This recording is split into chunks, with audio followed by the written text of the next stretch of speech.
Au-delà de la rémunération, la sécurité au travail reste également un critère décisif en termes d'attraction mais aussi de rétention des talents sur le secteur technologie et médias. Tout particulièrement dans un contexte économique qui certes se stabilise mais qui reste incertain.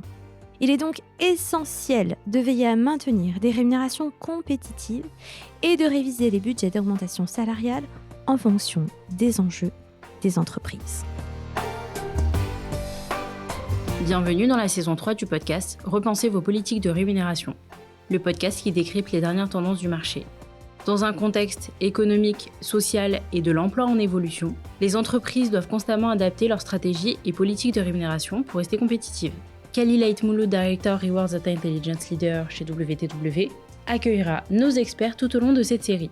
Ensemble, ils exploreront les solutions innovantes pour mieux naviguer à travers l'inflation, les tensions sur le marché de l'emploi et s'adapter aux réalités des différents secteurs d'activité. Bonjour à toutes et à tous et bienvenue parmi nous. Pour ce 7e épisode de la saison 3, j'ai le plaisir d'accueillir nos experts de l'activité Rewards Data Intelligence, Anne-Catherine Montero. Bonjour. Adam Bellaroussi. Bonjour. Et Youssef Elarchi. Bonjour. Lors de cet épisode, ils vont nous partager les principales tendances de rémunération observées dans le secteur des technologies et des médias en France grâce à nos enquêtes annuelles de rémunération. Tout d'abord, Adam, peux-tu nous décrire les principales caractéristiques de l'enquête de rémunération Tech, Media and Gaming 2024 en France ? L'enquête Tech, Media and Gaming se démarque par sa capacité à offrir une vision globale des pratiques de rémunération et d'avantages sociaux sur un secteur d'activité précis grâce à une base de données qui grandit chaque année. Et justement, en 2024, l'enquête a réuni 296 entreprises participantes, ce qui marque globalement une progression solide par rapport aux années précédentes et montre une très grande stabilité puisque près de 80% des participants à cette enquête participent chaque année.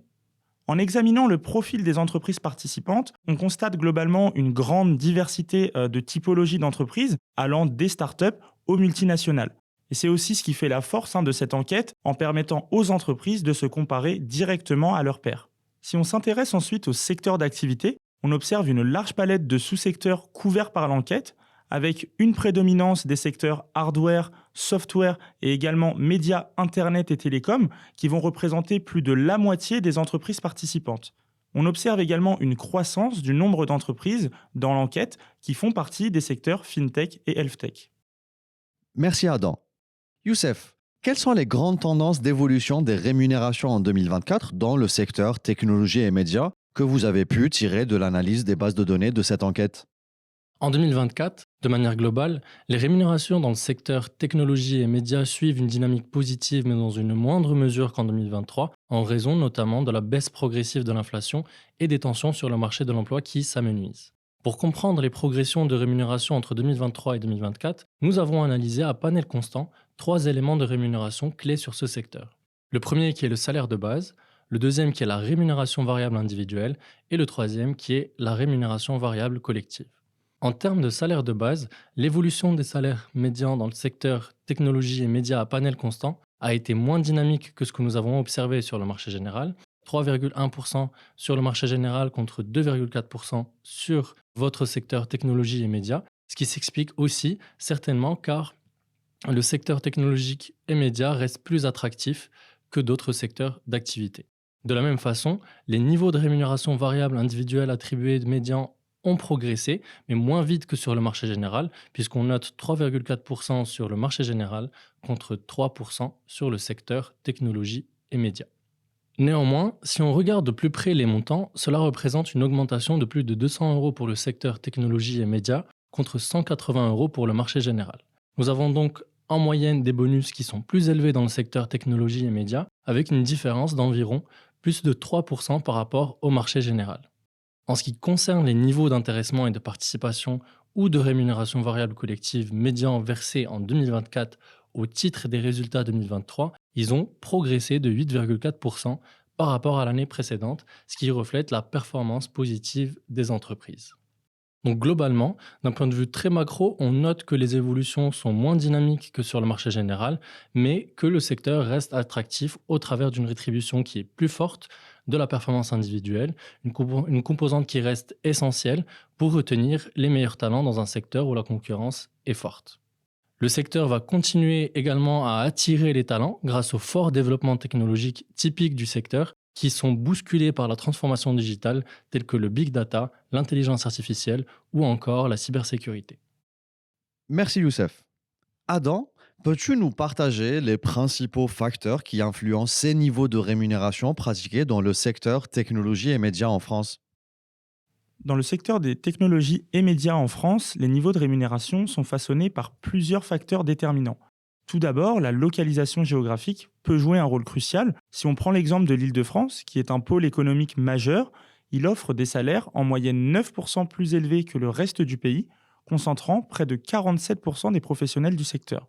Cependant, des régions comme le Sud-Est, qui bénéficient de hubs technologiques tels que Sophia Antipolis, parviennent à réduire cet écart avec des salaires seulement 5% en dessous de la moyenne nationale. Si on s'intéresse aux écarts de rémunération entre hommes et femmes, ces derniers diminuent, mais restent persistants avec en moyenne un écart de 1,3% en faveur des hommes, tout niveau de poste confondu. L'âge est également un facteur clé. Nous avons en effet observé que les salaires augmentent de manière significative au début et au milieu de la carrière avant de se stabiliser autour de 50 ans. Par exemple, pour des postes de management, on observe une progression salariale pouvant atteindre près de 10% d'une tranche d'âge à une autre. Enfin, la taille de l'entreprise peut également influencer les niveaux de rémunération, les grands groupes internationaux offrant en moyenne 3,4% de plus que les entreprises plus petites. Donc cet écart, il est particulièrement prononcé pour les jeunes talents en management où les salaires peuvent être jusqu'à 12% plus élevés. Ces facteurs combinés soulignent l'importance pour les entreprises d'adapter leur politique de rémunération pour attirer et retenir les meilleurs talents dans un secteur en constante évolution. Merci Adam. Anne-Catherine, pour conclure, quelles autres pratiques et perspectives de rémunération vous avez observées dans le secteur technologie et médias en France et que tu souhaiterais aborder pour conclure cet épisode? On ne peut pas parler de tendance de rémunération sans parler de perspectives d'augmentation salariale, notamment pour 2025. La dernière édition de notre enquête Salary Budget Planning portant sur les budgets d'augmentation en France et à travers le monde nous donne à la fois des insights sur les budgets d'augmentation salariale sur le marché général, mais aussi par secteur d'activité. Et selon cette dernière étude, qui a été publiée en janvier 2025, les augmentations salariales seraient autour de 3,5% donc en médiane si on prend tout le panel de nos entreprises répondantes, à la fois les entreprises françaises et les filiales de groupes étrangers. Donc ce chiffre est en légère baisse par rapport aux années précédentes, soit de 0,5 points par rapport à 2023 et de 0,2 points par rapport à 2024. Et ceci s'explique car évidemment on a des niveaux d'inflation à la baisse et qui seraient autour de 2% pour cette année, donc en 2025. Et puis, on a aussi un contexte économique incertain qui oblige les entreprises donc, à avoir des budgets d'augmentation qui restent raisonnables. Si on regarde plus particulièrement le secteur technologie et médias, on constate que les budgets d'augmentation pour 2025 seraient de 3,7% à la médiane, soit des augmentations plus fortes cette fois-ci que sur le marché général. On l'a vu précédemment, les progressions de rémunération en 2024 ont été moins fortes sur le secteur technologie et médias que sur le marché général. Néanmoins, ces augmentations salariales plus dynamiques rééquilibrent l'ensemble et pourraient être un élément de différenciation qui devrait aider à retenir les talents critiques du secteur technologie et médias.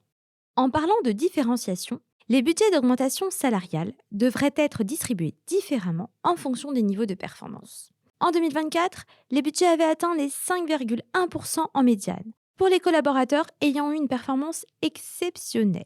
Une façon de rétribuer la performance individuelle et de retenir les meilleurs talents. Au-delà de la rémunération, la sécurité au travail reste également un critère décisif en termes d'attraction mais aussi de rétention des talents sur le secteur technologie et médias. Tout particulièrement dans un contexte économique qui, certes, se stabilise, mais qui reste incertain. Il est donc essentiel de veiller à maintenir des rémunérations compétitives et de réviser les budgets d'augmentation salariale en fonction des enjeux des entreprises.